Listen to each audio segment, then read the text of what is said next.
My stepsister stole my fiancé and taunted me with postcards. Now they're broke and begging for a job at our family business. I, 28F, was engaged to my college boyfriend about 4 years ago. We had been together throughout college and got engaged at 23. A week before our wedding, he ran off with my stepsister. My ex-fiancé Greg, 28M, and my stepsister Melissa, 28F, eloped just before our big day, leaving only a letter behind. In the letter, Greg admitted to starting an affair with Melissa a few months after our engagement. He said he realized he couldn't marry me because it would be unfair to all of us, as he and Melissa were the ones truly in love. He believed the universe used me to bring him to his true love, and marrying me would deny us all a happy future.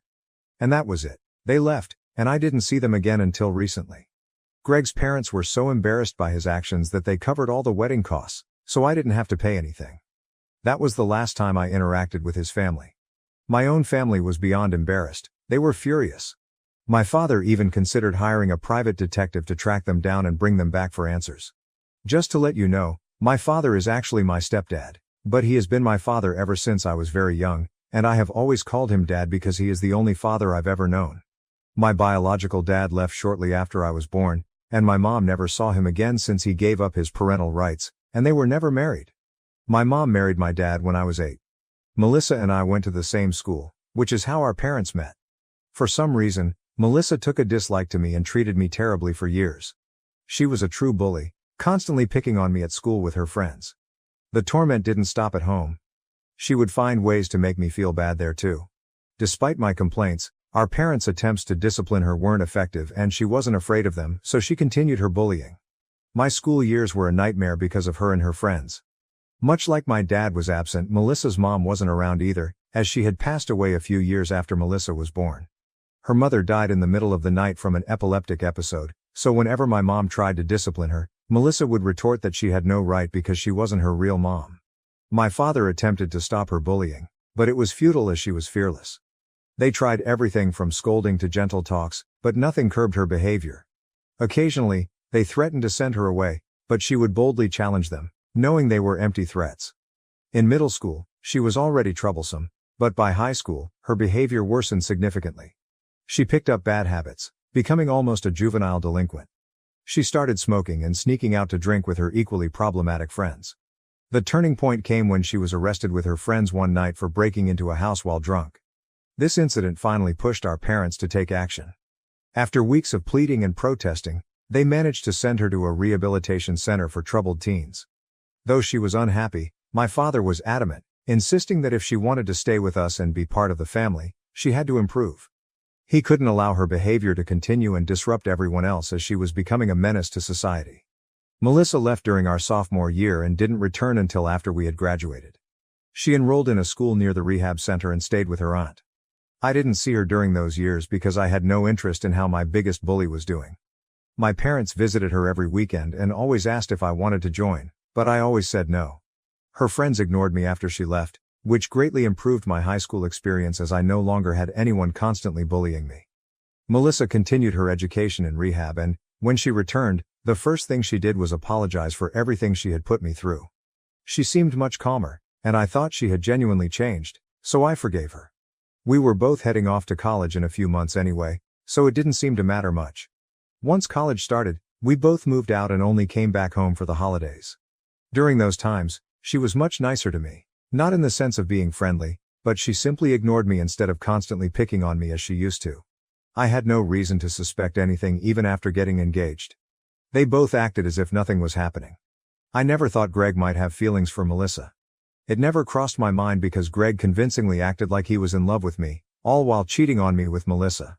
She also pretended to be my friend, so I didn't find out the truth until it was too late and they had already left. My parents wanted to track them down and bring them back, but I convinced them to let it go because I just wanted to forget everything. It was already devastating that Greg and Melissa made a fool of me by running off a week before my wedding. I couldn't handle any more drama. I was deeply depressed and emotionally drained. For weeks, I buried myself in work and sleep to avoid confronting my heartbreak. My heart was shattered and I felt numb, but worse was yet to come. A couple of weeks after the day that should have been my wedding, I received a postcard from Melissa. She was in California, and included a bunch of photos of her and Greg looking incredibly happy. It was clear she was rubbing it in my face. She mentioned being sorry about the surprise before my wedding, but it was obvious she wasn't truly sorry. She just wanted to hurt me. That's when I realized she had never forgiven me for what happened years ago and blamed me for being sent away. She never wanted to be my friend. She used me to get to Greg. I had trusted her and ended up being a stepping stone in her malicious plan. I have to admit, for days after receiving that postcard, I couldn't sleep because I was losing my mind over it. It was a traumatic experience, and I needed months of therapy to heal and address my trust issues. The postcard wasn't a one-time thing. She sent me pictures of her and Greg for months. It only stopped after about a year because I never responded or engaged with her drama. Our parents were furious and cut all ties with her after the first postcard. They never reached out to her again, which was a significant loss for Melissa because she was poised to inherit her dad's business. She was a business major, partly because she wanted to join our father's company. However, after her betrayal, our father severed all ties with her and offered me the opportunity to work with him instead, feeling he needed to make amends in a significant way. Unlike her, I had a degree in history, which had nothing to do with business. Therefore, I needed to learn the ropes from scratch. My father assured me this wasn't an issue and was eager to teach me everything he knew so I could eventually take over the business. I agreed and started working under him to learn how to run the business, allowing him to retire and hand over the reins to me. After a few years of hard work, I was promoted last year, and my father retired. It was a fantastic feeling, having started from the bottom and learned everything I needed to know. Now, the business runs smoothly under my management, and my parents can enjoy their time together without worrying about it, thanks to my efforts. For a long time, I immersed myself in my work, which helped me move on from Greg. The combination of work and therapy allowed me to heal, and I no longer think about Greg or what he did.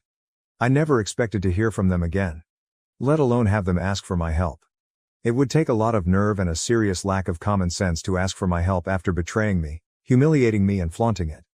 Yet Melissa and Greg must indeed lack sense, because that's exactly what they did a few days ago. It was the weekend, and around lunchtime, my doorbell rang frantically. Thinking it was the pizza I ordered, I didn't think much of it. To my shock, when I opened the door, instead of the delivery guy, there stood Melissa, looking extremely worried.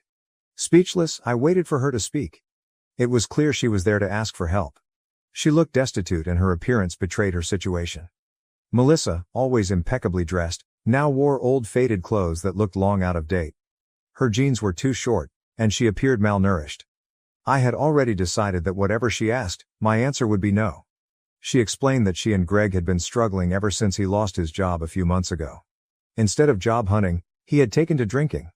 Although she had been trying to find a job, her efforts were unsuccessful because she had left the workforce to handle household chores when she moved away with Greg. This gap in her resume made her a less attractive candidate for the job she applied for. She had heard from relatives that our father had retired and handed the business over to me, so she came to ask if I would hire Greg. Melissa admitted she hadn't approached our parents yet and came straight to me because she believed I had a kind heart and felt immense guilt over her past betrayal, confident I wouldn't turn her away. Now that she needed my help, her entitlement was so absurd that I laughed in her face and told her to apply elsewhere because I don't hire cheaters. Then I shut the door on her and walked back to the living room, ready to call the cops if she didn't leave soon. Fortunately, she left that day, but she hasn't stopped bothering me. After her visit, I called our parents to tell them about it. They said they'd heard from neighbors that Melissa was back in town without Greg but hadn't mentioned it. In our small town, news travels fast, so we quickly found out that Melissa had been in town for about a week, staying with an old high school friend. It was likely this friend who told her where I lived and that I had inherited the business she thought should have been hers. She was now really playing that card. A few days after visiting me, she went to our parents to complain about how heartless I was. She expected them to side with her, thinking she had the upper hand by playing the victim, but she was wrong. My father told her that the business was mine to run and I could make my own decisions. He wasn't going to interfere. My mother reminded her that she had betrayed me by running away with my fiancé after pretending to be my friend for years, so she deserved whatever was happening to her. Melissa had lost the right to ask any of us for help, especially after sending me postcards to torment me. She tried to defend herself, saying it was all in the past and she was a different person now, but my parents told her to leave, wanting nothing to do with her anymore. She threw a tantrum, accusing them of always favoring me and treating me like the golden child while ignoring her. My father responded that he had made more allowances for her behavior than any other parent would, but she insisted it still didn't matter. I had everything she was supposed to have, including the business I was flaunting. She claimed it wasn't her fault that Greg fell for her and chose her over me, Yet she felt she was being punished for it. She said the postcards she sent were sincere apologies, not attempts to torment me. Honestly, I haven't stopped thinking about her words since my father told me. It's true she was supposed to inherit the business and be in my position, but she lost that because of her own actions, not mine. I never asked my father to cut her out and give me the business, he did that on his own. It seems unfair for her to blame me. She also accused me of being the golden child, which isn't true, but I can see why she thinks that. She believes she was sent away because I complained about her bullying. It's a big deal for a parent to decide to send their child away, and I know it was hard on my father. But again, that's not my fault. If he hadn't intervened, Melissa might have ended up in even more trouble because of the path she was on. I also doubt her claim about the postcards being genuine apologies. She was probably just trying to cover up her intentions. I feel sorry for her because her husband turned out to be completely useless, and now she has to bail him out. She even came to me for help, which must have been incredibly hard for her. I regret how I treated her before. I have everything now, and she has nothing, so I can't help but pity her. That's just who I am. Besides, it's been a long time, and I'm tired of holding on to this grudge. But I also don't want to help her. I can offer my sympathy, but I don't want to hire them or give them money. I think it's enough that I even feel bad for her after everything she put me through, which most people wouldn't do. The only reason I feel bad for her now is that this business was supposed to be hers. Now that I'm in a position of power, I'm finally getting back at her. And it feels wrong. Maybe it's because of what she said about me being the golden child, or maybe it's just imposter syndrome, but I feel weird about this. So am I the AH for refusing to hire my ex-fiancé, who eloped with my stepsister, now that they're struggling with money and need help? Update. I was at a loss and the comments here only made things more confusing. Some of you thought I was right to turn them away, while others claimed I was always the favored child, causing Melissa to act out. This wasn't as helpful as I hoped. I decided to talk to my parents, as I've always sought their advice when facing problems. They assured me I had no reason to feel sorry for Melissa. They said everyone had gone above and beyond to help her become a better person, but if she wasn't willing to change, there was little we could do. My father mentioned he had intended to let her take over the business if she had behaved and been a good daughter, but she failed and embarrassed the family. Given that, she couldn't expect to take over or even be part of the family anymore. Talking to my parents made me feel much better. So, I'll try not to feel guilty about things I haven't done anymore. Update. About a week had passed since Melissa had shown up at my door and visited my parents. We hadn't heard from her, and I almost thought she had gone back to Greg until today when she appeared at my workplace and caused a scene. It was terrible because she just walked in, knowing the place well from childhood, and easily bypassed security. She stood in front of my office, shouting that I had stolen the business from her by pretending to be a perfect daughter to our parents and constantly sucking up to them to gain their approval. She accused me of falsely claiming she had bullied me throughout our childhood and convincing our father to send her to rehab just to solidify my position as the favored child. She declared that the business was supposed to be hers, but I was refusing to let her be a part of it because I was jealous Greg had chosen her over me, unlike our parents who had always favored me. She said I had lost my mind from being overlooked and had turned our parents against her. When I heard the commotion, I called security and went to see what was happening. I tried to tell her to shut up, but she continued for a few more minutes until security finally threw her out of the building. I called my dad before contacting the police to get his opinion, and he was furious. He told me to go ahead and call the cops. Luckily, when the police arrived, she was still lurking nearby, likely waiting for me to leave so she could confront me again or maybe even physically attack me. The police took her away and charged her with trespassing and disturbing the peace. They are minor charges, and she might get off with a fine or community service at worst, but it will go on her record, which is never good.